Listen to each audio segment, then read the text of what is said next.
بستی کا غزوہ تھا، گرمی بھی بڑی سخت تھی اور تنگ دستی بھی تھی، مال کی قلت بھی تھی۔ اس وقت آمنہ کے نال صلی اللہ تعالی علیہ وآلہ وسلم نے ترغیب دلائی، مال خرچ کرنے کے لیے ترغیب دلائی کہ لشکر پہ خرچ کرو، اور چندہ دینے کی ترغیب دلائی۔ تو حضرت سیدنا عثمان غنی رضی اللہ تعالی عنہ نے کسی کو پہل کرنے ہی نہیں دی۔ ادھر آمنہ کے لال صلی اللہ علیہ وسلم نے ترغیب دلائی، ادھر حضرت سیدنا عثمان غنی رضی اللہ عنہ کھڑے ہو گئے اور کھڑے ہو کر اعلان کیا، عثمان 100 اونٹ ماں پلان و سامان دے گا۔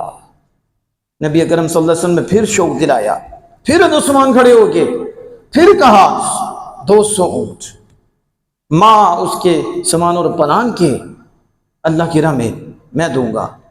آپ نے پھر ترغیب دلائی، پھر آپ کھڑے ہوئے 300 اونٹ ماں ان کے سامان پلان اللہ کی راہ میں۔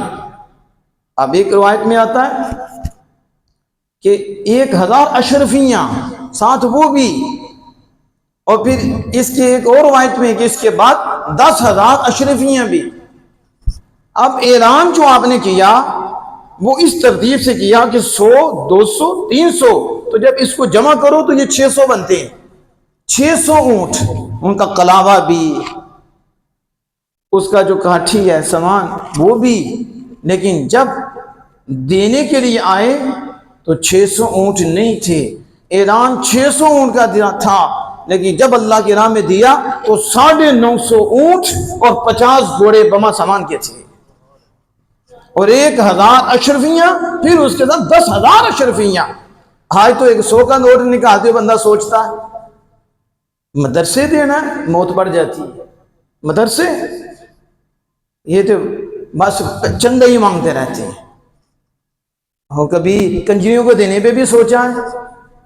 وہ دنی تمہیں یاد آتا کہ کدھر جا رہا، لاکھ روپے اڑاتے ہو، یہ جو فلمیں بناتے ہو اور انہیں اپنی بیٹیاں دکھلاتے ہو، اور وہ جا کے اس کے بھی چیزیں چیک کرتے ہیں، سب کی بناتے ہیں، اور حرام کرتے ہو، کتنا پیسہ ان کو دیتے ہو، اور جو مجرا کراتے ہو اس پہ کتنا دیتے ہو، اور اس کے ساتھ وہ جو گانے لگائے ہوتے ہیں ان کو کتنا دیتے ہو، یہ سارا سسٹم۔ لیکن میرے شیخ صاحب فرماتے ہیں ہر مال رب قبول فرماتا ہی نہیں، تو ہر ایک کا مال اللہ کی راہ میں لگتا ہے۔